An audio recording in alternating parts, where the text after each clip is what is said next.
അസ്സലാമു അലൈക്കും. ഇടിച്ചക്ക തോരനാണ് ഉണ്ടാക്കാൻ പോകുന്നത്. ഇതുപോലെ നുറുക്കി അത് നല്ലോണം കഴുകി ഒരു കുക്കറിൽ ഇട്ട് മഞ്ഞളും ഉപ്പും വെള്ളവും ഒഴിച്ച് ഒരു വിസിലടിക്കുക. ഒരു വിസിലടിച്ച ശേഷം അതിൻ്റെ തൊലി നമ്മൾ കത്തി കൊണ്ട് കട്ട് ചെയ്യുക. കട്ട് ചെയ്ത് ഒരു ഇടികല്ല് കൊണ്ട് നല്ല ഇടിച്ച് പൊടിയാക്കുക. എല്ലാതും ഇതുപോലെ ഇടിച്ച് പൊടിയാക്കി ഒരു ബൗളിലാക്കുക. എന്നിട്ട് ഇത്തിരി തേങ്ങ, നല്ല ജീരകം, പച്ചമുളക് ഇവ മിക്സിയിലിട്ട് ഒന്ന് ഒതുക്കുക. ഒതുക്കിയ ശേഷം ചട്ടി വെച്ച് അടുപ്പ് കത്തിച്ച് എണ്ണ ഒഴിച്ച് കടുക്,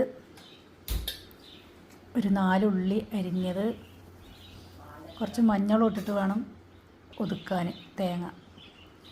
കടുക്, 4 ഉള്ളി, ഉണക്കമുളക്, കറിവേപ്പില ഇതെല്ലാം യഥാക്രമം വഴറ്റിയ ശേഷം നമ്മൾ ചതച്ച് വെച്ച തേങ്ങയും അതിലിട്ട് വഴറ്റുക.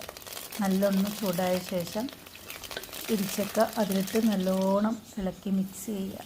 കുറച്ച് ഉപ്പിൻ്റെ കുറവുണ്ടായിരുന്നു, അതുകൊണ്ട് കുറച്ച് ഉപ്പ് തൂവിക്കൊടുത്ത് പാകത്തിൽ ടേസ്റ്റൊക്കെ നോക്കി അങ്ങനെ നമ്മളതിൽ കൊട്ടി ടേസ്റ്റ് നോക്കുക. അടിപൊളിയാണ് ഈ സംഭവം. ഇത് നമുക്ക് ചായക്കും കഴിക്കാം. ഞാനിങ്ങനെയാണ് ഉണ്ടാക്കുക. നിങ്ങളൊന്ന് ഉണ്ടാക്കി നോക്കൂ.